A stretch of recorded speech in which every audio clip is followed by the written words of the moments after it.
This Naiman cat was actually sold for $590,000 in March 2021. Right. The following month, a Singaporean by passport basically bought this Mike Wickerman first 5,000 days pictures. So he actually paid 42,000 Ethereum, which is equivalent to $69.3 million at that point of time for this. All right, he actually paid for this. So so people thought that this is crazy, right? Because this is a digital art. And right now you are looking at a $69.3 million artwork in front of you. And you know what? After this presentation, I'm more than happy to send you an email and with this attachment in so that you can own this 69.3 million worth of this artwork to you. So you may be just scratching your head and say, so why is this NFT, so special? Why do you want, why people want to own a piece of this digital thing that to most people, it doesn't make any sense at all, right? And that is why, this whole presentation is going to tell you what is the difference. Now, for a start, there is a difference is because it is what we call between the original and the copy, or sometimes we say the original or the fake. So meaning to say that if you created a digital artwork and you are the content creator, you are the owner of this artwork. And this artwork itself is authentic. And therefore, it is it becomes the original work of this digital artwork itself, right? And any people who actually copy it, store it in their phone, their hard disks, or their computers, these are considered as copy, right? So the difference between original and copy, or authentic and copy, is, I guess, the more easier way to describe it is like if for ladies, if you want to walk into Hermes bag and you want to buy a Birkin 25 or Birkin 30, that kind of things, you got to pay a lot of money with some connections that you can buy those bags, right? But if you can go out to the market and buy so-called a fake one, a high-grade AAA fake, you wouldn't want to carry that because that deep down in your heart that is basically a clone models or is a fake model. So I guess that is the best way to describe ownership of authentic art versus a copy versions. I think that is the major difference between the two. So what is NFT? In short, it is called non-fungible tokens. All right, I think you all know that already. But how do I actually represent it in the real world? How do I represent the real world? So you have an NFT with a person who basically a content creator, right? Like an artist who draw the art or anything like that. And so this person is what we call the creator. The creator will need to mint this art into a coin, or rather a token. And this token will basically goes to what we call a platform, an exchange, right? Whereby a marketplace, whereby you have a buy and sell take place, right? This is where the smart contracts come in. Why is it called a smart contract? It's because as part of the blockchain, right? Smart contracts is essential because every time when an event or activity take place, a smart contract will comes in, and the information will basically updated through different terminals, or in the computer terms, it's called a node. All right. And it acts like a ledger. It's like you do accounting when you have, when you have expenses item or you have certain items, you basically enter a journals. So this become a ledger. And this ledger is basically, this information is basically splitted and distributed through different nodes. And it is stored in a block like this, and they are identical. As all this block is being built up and linked together, that's why it is called a blockchain. And all these three nodes will have an identical blockchain, for the reason is that nobody is able to alter the informations that has been stored in the blocks itself. So information can only add on but not destroy, through the smart contract. And that is where these smart contracts will come in. Now, smart contract itself is automated. You don't have to do anything. In other words, that if one transactions or one event has taken place, the smart contract itself will automatically record all these activities in terms of block and chain it out, and therefore become a blockchain. So that's basically how it is being described in a very simple way, right? So now, assuming that we have this young lady, who is a very talented young lady, and decide to mint a piece of a series of her artwork, and then what she does is that she will mint it to the coins and put it up for sales, right? And the sales price, let's assuming that it's going to be 100K, right? It's going to be 100K. So buyer A, like myself, I say, oh, this is a nice piece of work. I love it. I agree with the price. I'm going to pay $100,000 to it. So what I do is that when buyer A go up there and pay this $100,000, he will go into what we call a smart contract. And then the platform, which is called the exchange, the marketplace, will get a commissions of 2.5% of this 100K, which is about 2,500. All right. Then the mint will get 10% of this 100K, will get 10K. And then the creator, the content creator, so-called the owners, would get 87.5K. Right? So this is very straightforward. And you say, hey, Jimmy, this is no big deal. It's just paying commissions only. Yeah. If you only talk about one transaction, there's no big deal. But what happens is this: if if this buyer A, now he pay 100K to this piece of artwork or series of artwork, and then he decided to put it for sale. He's going to say, I'm going to sell it for $200,000. What will happen?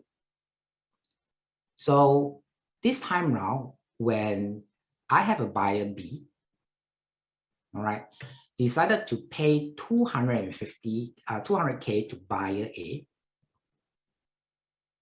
all right, into this smart contract. Now the platform will still charge 2.5% off the 200K, which is 5K. But the mint, which also represents the owner, because it's the owner who mint it, right, will still get 10% of the 200K. You get 20K. So buyer A will only get 175,000 only. Okay. So, and it will continue to go on from buyer A to buyer B to buyer C to buyer D. As long as there are more transactions, the owner will always have a cut of the transactions. Will always have a cut of transactions. So in other words, what does this NFT content creator does is that this young lady is actually creating a recurring income for herself for the whole entire life, right? So assuming that if she had created her first piece of art at 16, 18 years old, and then she continued to do the same thing, the things that she likes all the way until she's 50, you can imagine that this kind of a recurring income will continue to build on top one of another. So that's basically how NFT creator has been able to monetize from it. Now, how is this going to different from people in the past, whereby let's pick something. I'm not an artist, so I'm going to name some crazy name. I'm going to talk about I'm going to talk about this Da Vinci, okay, let's say. So Da Vinci, when he's alive, his artwork is, I mean, he's really talented, but I don't think he's a well-off guy, like, you know. So for most artists, sculptures, and these people, creative people, their work only become valuable is the time when they pass away. So that's why we always say, oh, if you are artists, you know, you create something, it's better that you die early, then, you know, then your work will start to appreciate from that point. But when he's alive, you know, nothing will happen. And that goes not only the Western worlds, but also to the Asian as well, as you all can think of. So a lot of art in the past, when they sold, the ownership goes to the next person, and then the next person, when they want to sell away, again, that ownership goes to the next person, and it has nothing to do with the first owner, the creator itself. Whereas NFT actually solve the problems by allowing the owner to continue to enjoy the loyalty. You know, if the artwork would be able to sell from A to B, B to C, C to D. In other words, it's basically create liquidity. Now, why is this system good? Because now the promoting of art is no longer belong to just platform. It no longer belongs to an agent. The creator themselves, they bear the responsibility of promoting their own art, their own digital content, and the productions. Because why? Because they basically, the more hands it's changed, right? For the same piece of art, the owner actually has an interest in it. Right? The owner has an interest in it. So it actually promotes the whole entire ecosystem to be more liquid. And that's how I will look at it that way. All right. So at this point, I want to sort of like skip a little bit faster by saying this. As an NFT platform itself, what you are seeing, there are quite a few things here. Number one, if you're talking about NFT content creator itself, then you go for this ICO and meaning, which is the creator, all right? And you can start to invest in those NFT in terms of art. Platform is another form of crypto. You can actually invest in this. We are saying that this is a NFT type of a platform, and they will have a different tokens in it. But as you can see that the function for this token is different from this token. Likewise, smart contract. There are many people, this basically is a very crowded space. Technically, they are actually based on Ethereum. And then from Ethereum, basically, it was being branched out into different school and proof of work or proof of concept. And there will be only one winner or two winners become good, all right? So as a crypto investor, you may just want to look into smart contract and see what are the, you know, the growth potential in this space itself. So you can see that even as I'm talking about NFT, I will be looking at 3 different regions, which is minting, platform, and smart contract itself. And I have not even talked about tokens, the coins yet, the actual transactions, which is mainly in this case is Ethereum. And there are actually more coins that come along with the same, you know, with the same network, which is ERC20. So this is sort of like one step ahead. Anyway, going forward is that what is the benefit of digital art? So number one, as a crypto investor, we actually say crypto is an asset class, right? We actually classify it as an asset class. It is for Gen Z collections. So Gen Z doesn't like anything that's physical. They very few of them actually like things that are physical. They prefer things that is virtual, collectible, something that can actually store inside their digital wallet or mobile phone. All right. Physical art is out of fashions because physical arts require special storage and smaller space. And this will be very true in a very high density city, such as Singapore, New York, London, whereby apartment is small and terribly expensive. So there are no space for them to display any form of art. So the only way they can own a piece of this artwork is through NFT. Zero maintenance, all right? I mean, the only thing that you probably want to invest is a wallet. That's about it. Portable, you can actually bring it all around. If you travel from New York to LA, to San Francisco, to Singapore, to London, it's all inside, your digital wallet. And like I say, a creator will have a piece of the transactions because of that loyalty mechanism that's built in for the creator itself. And last but not least is metaverse. Now, this topic deserves another 2 hours of explanations, but I won't go into details. But in short, basically, we're talking about a virtual world, and people can actually live with a clone identity, with a different identity. And in that world, basically, whatever you own, whatever you spend is going to be virtual. And those will include NFT as well. All right. So that is something in a very brief description. So what does an NFT tokens can do? So we have been mainly talk about digital art, but in true life, they are actually more towards the application of NFT. Other than digital art, we can talk about fashions. We're talking about fashion designers. All right. We are talking about licensing and certification. So we are talking about people who have fake degree, fake educations, and all these things. Now imagine all these things has become an NFT. Then nobody is able to fake it, right? Because it is stored there, and any time you want to take that information, you can actually bring it up. It is there. You have collectibles, you have sports, which I'm going to go to that later. And then you have name services and domains, all right? And then you have your virtual world, which is the metaverse. And you're talking about gaming as well, which is a very big thing in the gaming sectors. Now, at this point, I want to mention a very specific application, which is what we call the licensing and certifications. So that actually applies to your title deeds. So imagine when you buy a property, you have a title deeds. Imagine that, if it's just only a piece of paper, it's only a piece of document that's stored in SLA.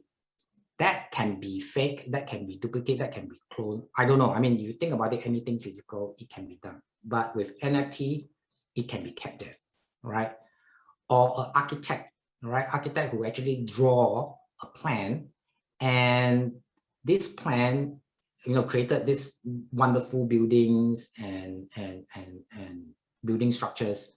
And people who actually love the design of this architect, this whole work, they can actually buy his work, modify a little, and so-called create another new form of building structures.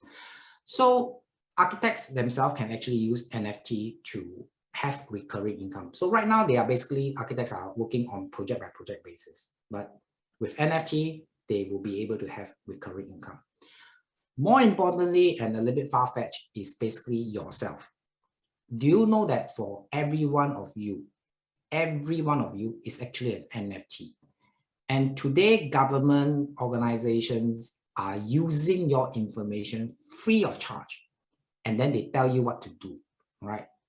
If you have an NFT, if each of us with an NFT, the little piece of information on your IC, we stated your IC numbers, your date of birth, whether you're Chinese, Malay, or Indian, those informations up there, if they become an NFT, then when people or any organizations using that information collectively and become a statistic or become a report or become something commercials, you deserve to have paid to that. You deserve to gain a small monetary return out of it because you become the contributor, the creator of NFT, right? So you think about this, this is a very, very powerful tool. It makes everybody equal. It doesn't make a government become more powerful just because they think that they are government, but we be able to level off, to be able to bargain, with organization and say, look, if you are making money out of my information, I need to have that, right? Same thing, insurance company, when they go for your health screening, they key all that information in data, and all these data compiled together, they become a medical statistics, and they basically make money out of this without, and having you to pay for it, you to contribute the information, and you got it for free. So imagine if all these medical data and information are all NFT, then all these can become monetized. So that's why I say NFT is a very powerful tool, and when it implements, it's going to benefit a huge group of people, because everybody start to realize that this is your rights, this is your IP, this belongs to you, and you deserve to get something back from whoever that's used your information. This is called CryptoPunks, and this basically is a series. You can't just buy one. I mean, you can buy one, but the creator actually formed a series of this CryptoPunk. And you can see that this is the price tag. This is almost $1 million. Look at this. This is the price tag onto them. So collectors are supposed to collect everything, right? So when you are able to collect all this, that means you are real collectors. Something that you can really show off. I know that in our mind, we probably wouldn't have said that, because it's like, I can have this all in my screen right now, if I have to show off, where's there to show off. But then I think from a crypto collector's point of view is that if you really do have all these in NFT as in one set, there is really something that one can really show off, with all these things. So this is another good example of NFT itself. So this is the marketplace. When I was talking about commissions and all that things, it's called the marketplace. Is OpenSea.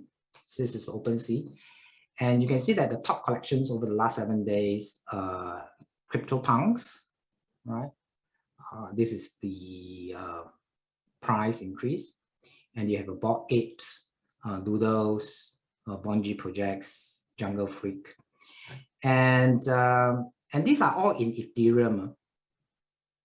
These are all in Ethereum.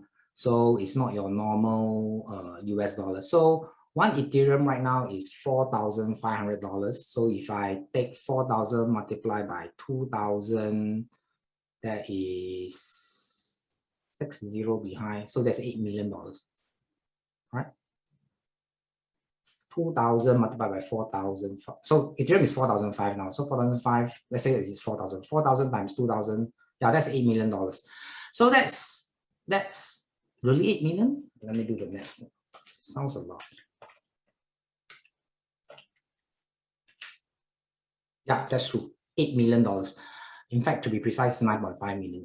So, so why people are collecting all this is obviously they have a reason behind it. Now imagine this is a $9 million crypto NFT, and we're talking about 2.5% and the 10%. You know how much money does a creator make?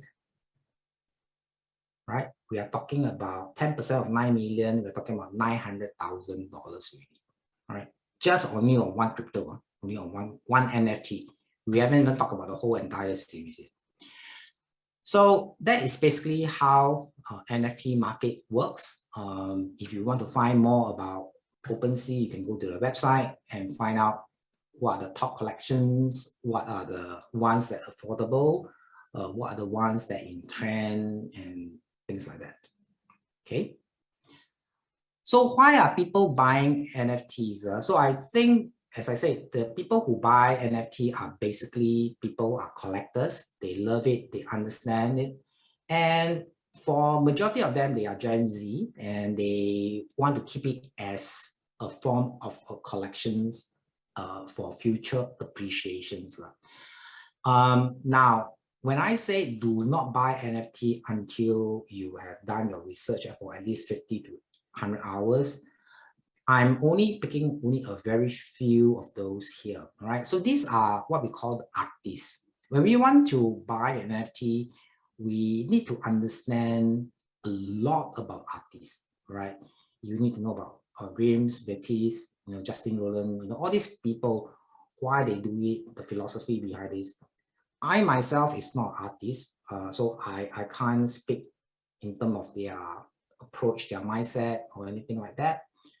But for those people who collect art, they will probably be able to, tell the difference between the Grimm's and the BP's, that kind of things.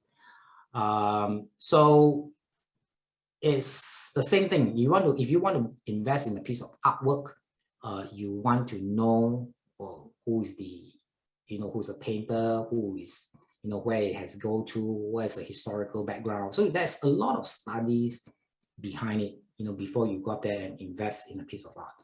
So if you are not in that league, then obviously you need to spend, your time to educate yourself in those areas in order to gain the knowledge. Okay, so to create an NFT by itself, I'm looking more from a creator point of view. So remember the flow chart that I showed you. So before you arrive at the platform as a creator, this is the steps that you need to do. Is you have to create a you have to choose an NFT marketplace, a place whereby you sell your NFT. You need to create a wallet. I mean, wallet, you can get it these days for free. You can get it a wallet. That's basically is that when you mint the coin, you can actually store inside the wallet. So then you have to fund it, obviously, this whole wallet. Upload the content for NFT. So when you upload to the marketplace, you're using the Ethereum network. So you have to pay some what we call the gas fee. And that will actually depends. The gas fee can be, if it's busy, it can be quite expensive, but of course, if you are moving towards that kind of a directions, you're selling your digital media productions, art, or anything like that, then that is where that kind of fee that you need to pay for it.